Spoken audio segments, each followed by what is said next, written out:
पावसाळी अधिवेशनाला आजपासून सुरुवात होतीये।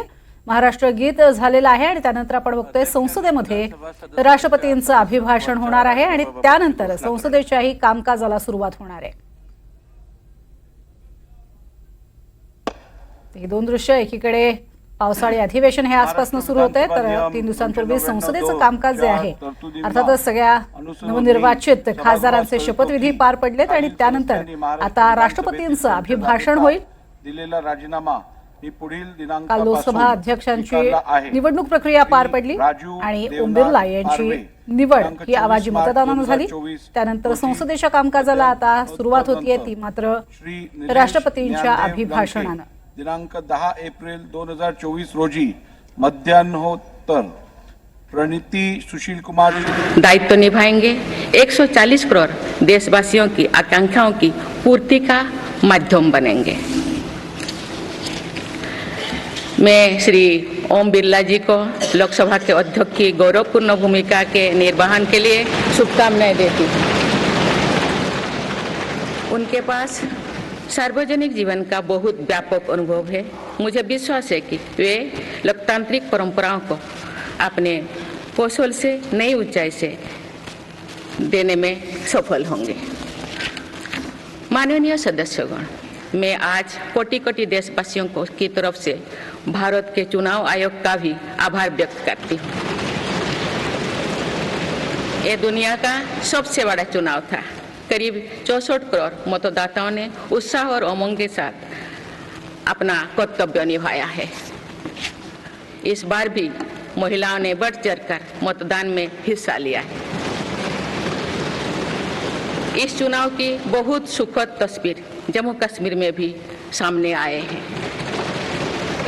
कश्मीर घाटी में वोटिंग के अनेक दशकों के रिकॉर्ड टूटे हैं।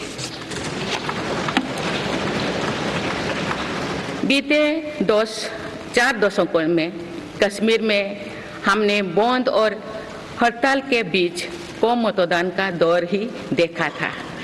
भारत के दुश्मन इसको वैश्विक मंचों पर जम्मू कश्मीर की राय के रूप में दुष्प्रचारित करते रहे, लेकिन इस बार कश्मीर घाटी ने देश और दुनिया में ऐसे हार ताकत को करारा जवाब दिया है। सदर प्रकाशन सन्माननीय सदस्यांना पेन ड्राईव्हद्वारे देण्याची व्यवस्था सदस्यांच्या हजेरीपटाच्या ठिकाणी करण्यात आली आहे। तसेच सदर प्रकाशन महाराष्ट्र विधानमंडळाच्या व शासनाच्या संकेतस्थळावरून देखील उपलब्ध करून देण्यात येईल। महाराष्ट्राची आर्थिक पाहणी 2023-2024 हे प्रकाशन सभागृहासमोर ठेवण्यात आले। सदर प्रकाशन सन्मान्य सदस्यांना पेन ड्राईव्हद्वारे देण्याची व्यवस्था सदस्यांच्या हजेरीपटाच्या ठिकाणी करण्यात आली आहे। तसेच सदर प्रकाशन महाराष्ट्र विधिमंडळाच्या व शासनाच्या संकेतस्थळावरून उपलब्ध करून देण्यात येईल। विधानसभेने संमत केलेल्या विधेयकांना विधान परिषदेची संमती व दोन्ही सभागृहांनी संमत केलेल्या विधेयकांना राज्यपालांची अधिसंमती मिळाल्याचे जाहीर करणे। विधानसभेने संमत केलेल्या विधेयकांना विधान परिषदेची संमती व दोन्ही सभागृहांनी संमत केलेल्या विधेयकांना राज्यपालांची तीसरी बार भरोसा जताया है।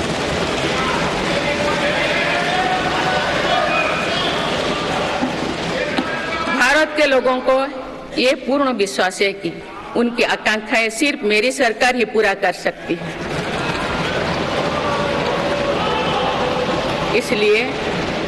इसलिए 2024 का ये चुनाव नीति, नियत, निष्ठा और निर्णयों पर विश्वास का चुनाव रहा है। मजबूत और निर्णायक सरकार में विश्वास, सुशासन, स्थिरता और निरंतरता में विश्वास, ईमानदारी और कड़ी मेहनत में विश्वास, सुरक्षा और समृद्धि में विश्वास, सरकार की गारंटी और डिलीवरी पर विश्वास, विकसित भारत के संकल्प में विश्वास। मेरी सरकार ने 10 वर्षों से सेवा और सुशासन का जो मिशन चलाया है, ये उस पर मुहर है। ये जनादेश है कि भारत की विकसित बनाने का काम बिना रुके चलता रहे और भारत अपने लक्ष्यों की प्राप्ति करते रहे।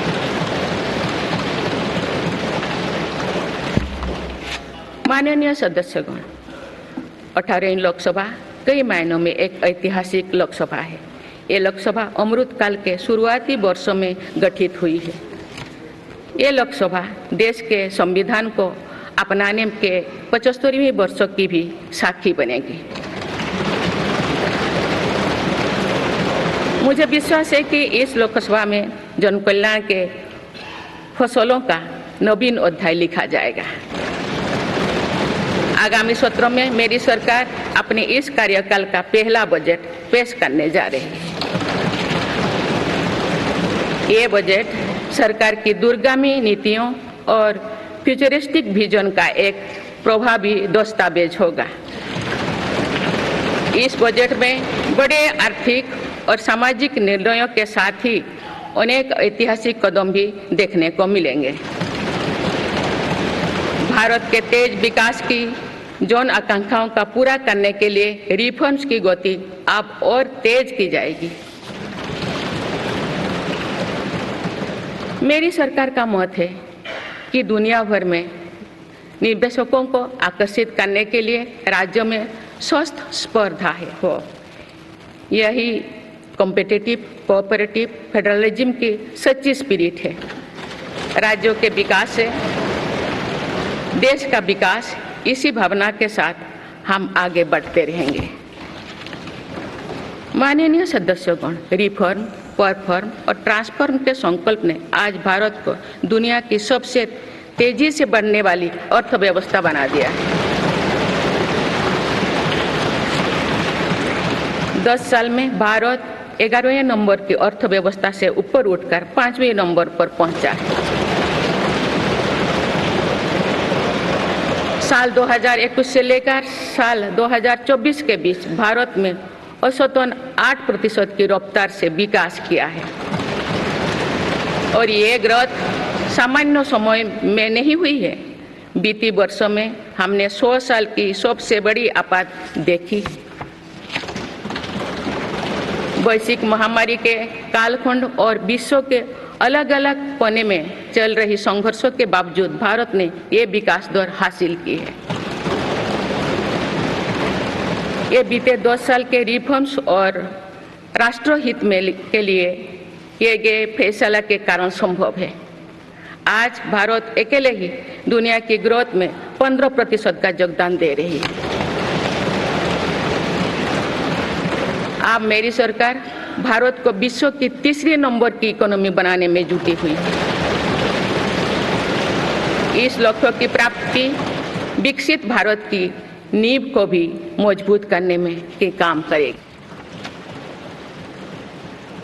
माननीय सदस्यगण, मेरी सरकार अर्थव्यवस्था के 3 स्तंभ मैन्युफैक्चरिंग, सर्विसेज और एग्रीकल्चर को बराबर महत्व दे रही है। PLI स्कीम्स और ईज ऑफ डूइंग बिजनेस से बड़े पैमाने पर निवेश और रोजगार के अवसर बढ़ रही है। पारंपरिक सेक्टर्स के साथ साथ सनराइज सेक्टर्स को भी मिशन मोड पर बढ़ावा दिया जा रहा है। चाहे सेमीकंडक्टर हो या सोलर हो, चाहे इलेक्ट्रिक व्हीकल हो या इलेक्ट्रॉनिक्स गुड्स हो, चाहे ग्रीन हाइड्रोजन हो या बैटरीज हो, चाहे एयरक्राफ्ट कैरियर्स हो या फाइटर जेट्स हो, भारत इन सब सेक्टर्स में अपना विस्तार कर रहा है। लॉजिस्टिक्स कॉस्ट को कम करने के लिए भी मेरी सरकार लगातार प्रयास कर रही है। सरकार सर्विस सेक्टर को भी मजबूत करने में जुटे हैं। आज IT से लेकर टूरिज्म तक, हेल्थ से लेकर वेलनेस तक हर सेक्टर में भारत लीडर बन रहा है और इससे बड़ी संख्या में रोजगार और स्वरोजगार के नए मौके बन रहे हैं। माननीय सदस्यगण, पिछले 10 वर्षों में मेरी सरकार द्वारा ग्रामीण अर्थव्यवस्था के हर पहलू पर बहुत जोर दिया गया है। गांव में कृषि आधारित उद्योगों, डेयरी और फिशरीज आधारित उद्योगों का विस्तार किया जा रहा है। इसमें भी सहकारिता को प्राथमिकता दी गई है। सरकार किसानों उत्पाद संघ, FPO और FACTS जैसे सरकारी संगठनों का एक बड़ा नेटवर्क बना रही है। छोटे किसानों की बड़ी समस्या भंडारण से जुड़े होती है, इसलिए मेरी सरकार ने सहकारिता क्षेत्र में दुनिया की सबसे बड़ी भंडारण योजना पर काम कर शुरू कर चुकी है। किसान अपने छोटे खर्चे पूरे करने के लिए इसके लिए पीएम किसान सम्मान निधि के तहत उन्हें 3,20,000 करोड़ रुपये से ज्यादा राशि दे सकते।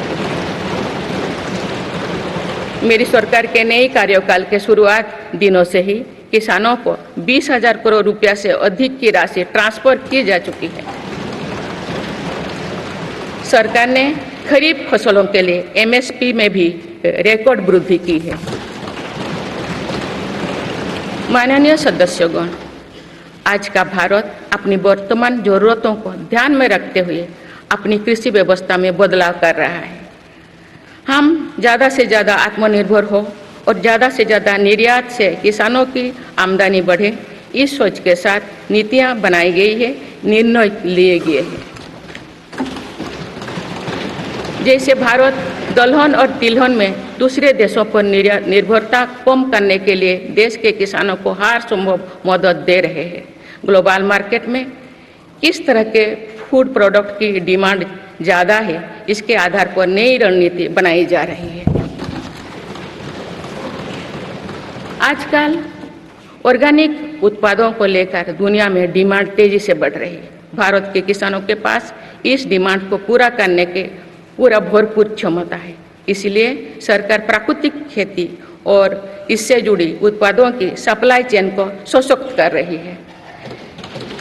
ऐसे प्रयासों से किसानों का खेती पर होने वाला खर्च भी कम होगा और उनकी आय भी और बढ़ेगी।